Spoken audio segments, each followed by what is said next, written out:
Hello everyone, my name is Henry Brand. I'm in year 13, so my second year of college, and today I'm starting a new series that's intended to help you guys with your GCSEs. So for a bit of context, in year 11 in October, my mock results, so the kind of year 11 first set of mocks in October, I got a 7 in maths, an 8 in English language, a 3 in chemistry, a 6 in biology, and a 7 in physics. So they were fairly good. I did a little bit of revision, but I failed chemistry.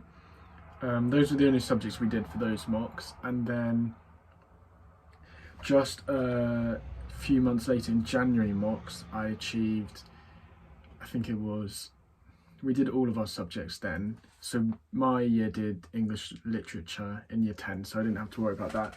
But I achieved, I think, 2 8s and 7 9s, I think. And then in my actual GCSEs in, I think it was May/June, I achieved, I achieved 10 grade 9s, but actually 9 in exams because I had a grade 9 in English literature in year 10. So yeah, I achieved 10 grade 9s. I wouldn't say I'm a ridiculously gifted student. I failed chemistry just in October, a 3. So yeah, I want to kind of give you guys a lot of information on how I achieved this and how you can apply what I applied to better your grades. And it doesn't necessarily mean get all 9s, but just to improve your grades. So today I'm just going to release a big video with kind of everything I did, all the, my top tips. But today I just thought I'd start with the fundamentals. So this is kind of the core things. I've written down the 4 core things I did to achieve 10 grade 9s at GCSE level. And it can be applied to A level too. In my first year I was predicted 3 A stars. So firstly, my first piece of advice is know what you don't know and get to know it. Now this may sound kind of obvious, but I think a lot of people neglect it, and it's quite simply, this is the most important thing in GCSE. So I will detail in later videos but how I actually achieved this specifically, but the key kind of thing is you need to find out what you're not good at and just do that the most, or prioritize that. So a lot of people kind of like revising what they enjoy and what they like doing. They just go over that again and again as stuff they're good at because it makes them feel good.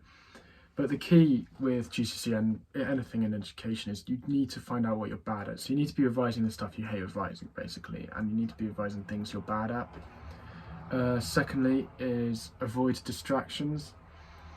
So this one I feel like so many people just don't do, but it's probably the most simple thing you can do. Just put your phone away, unless you're revising on your phone. But even then I wouldn't recommend that. Yeah, I always revise, so I'm upstairs. I always revise in my room upstairs and my phone always downstairs. So unless you're using your phone, always put your phone away. You need to really try and focus on what you're learning. And I mean, there are loads of studies that have been done that show that a phone's pretty bad.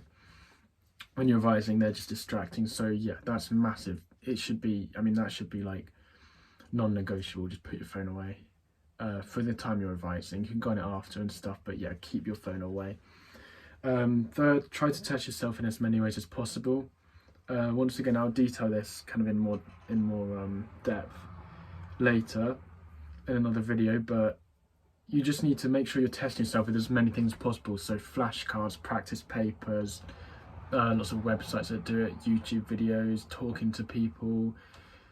So yeah, try and test yourself in as many ways as possible to make sure you really, really understand everything.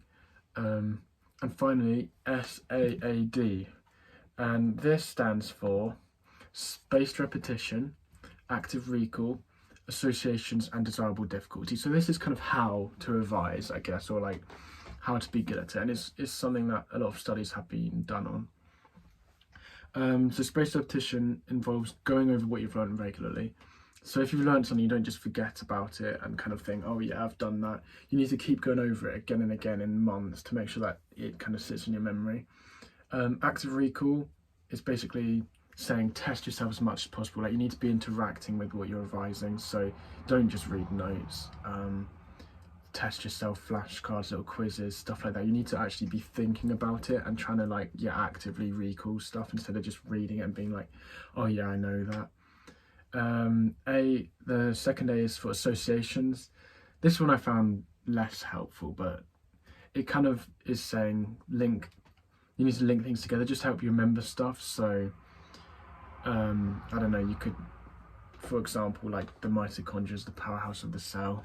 That's like the most common example of anything, but I don't know, you could just mitochondria. You just need to think of a way to like link that to stuff, so you could just say it's the brain of the cell, or powerhouse. So even powerhouse is an association, but the point is that trying to link things together, just when you're revising. So another example for me is in maths, in graph transformations, when it says f of x plus 3 and the graph moves 3 to the left, but that might be on the right on the screen, but if it's f of x plus 3, the graph moves 3 to the left. When I always got confused because I thought plus 3 would move to the right, but I thought about it and I thought because I'm left-handed, left is positive, so it moves 3 to the left. And I'll explain that again in more detail, but that's kind of where that can be used sometimes, just to help you remember specific things. And finally, desirable difficulty. Basically, just challenge yourself. Don't take the easy path. Yeah, you want to be doing difficult things in revision. If it's easy, most of the time it's not going to be the best revision. So yeah, that's my first video. I'm going to be going through a lot of detail. It's going to be part of a series, just kind of how to get good grades. So thank you for watching. Comment any questions. And yeah, I guess that's the fundamentals to how I got 10 grade 9s.